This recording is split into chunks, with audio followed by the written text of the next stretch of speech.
Hi, it is me, Jennifer Smith, True Love Scam Recovery, with the podcast Narcissistic Abuse Unwound. I haven't been here for a while. I have had family visiting. It has been beautiful. I am back, and today there are just a few things on my mind buzzing around.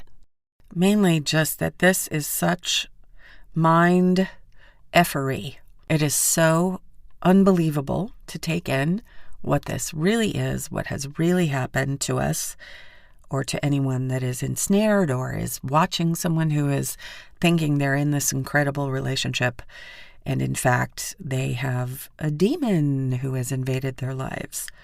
So what does it feel like? What is the first sign that we or someone has encountered a pathological parasitic predator, commonly known as a sociopath or psychopath? Those are two words for the same mental condition, antisocial psychopath. Antisocial in that context has nothing to do with not liking to be social or not liking parties. It is from the Latin language, which used to be spoken as an everyday language, but of course is no longer the ancient Latin language. Anti, A-N-T-I, and social, antisocial. Anti means against or outside of, and then social in this context implies society. So basically we're talking about people who live outside of, behave outside of, or against the expected and accepted societal norms or social etiquette, ethics, behaviors. They are something else. And seeing that is incredibly difficult. Recently, someone I was coaching came up with a word she used to describe what it is trying to flip this or see this. She used the word to describe it backwards.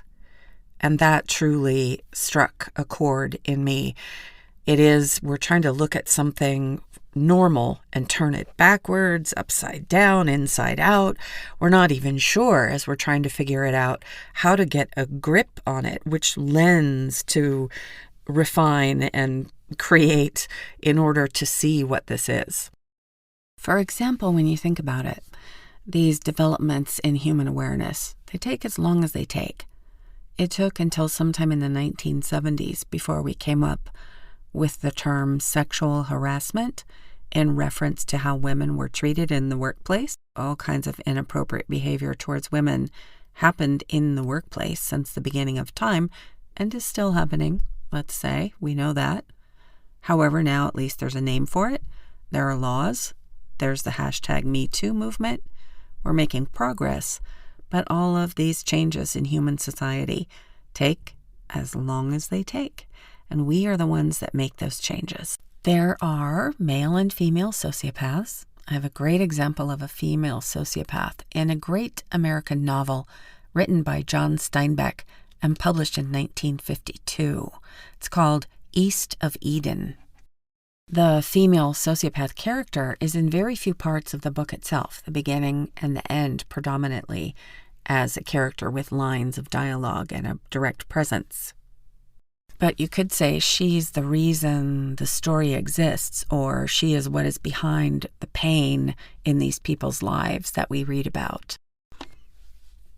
There is a point in the novel in chapter 8 where the author, John Steinbeck, wonders about how could this kind of person exist. And he refers to her or people like this as a monster. And this struck me so because one day, standing in the living room, looking at this person I had married, in my mind, spontaneously, without any preamble or conscious thought, I called him a monster. I referred to him in my own mind spontaneously as a monster. Let's take it back now.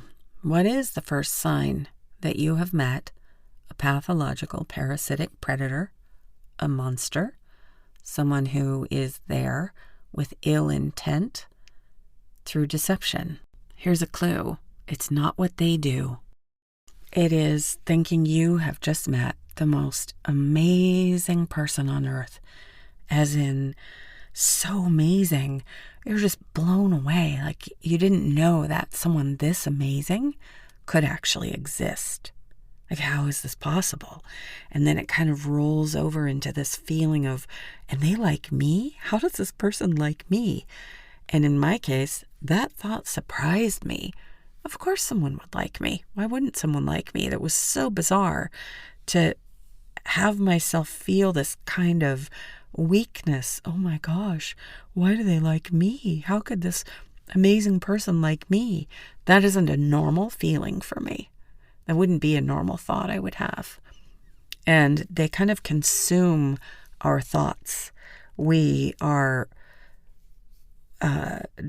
they consume our thoughts. We're thinking of them kind of every waking minute. And there's a physical sensation of preoccupation. That it's like they've already taken over. That's really what has happened.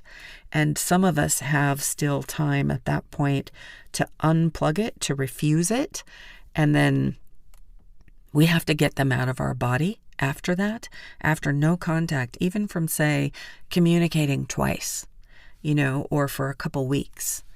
And very often, though, communicating twice or over a couple weeks is too much. It's too long. It's already too late.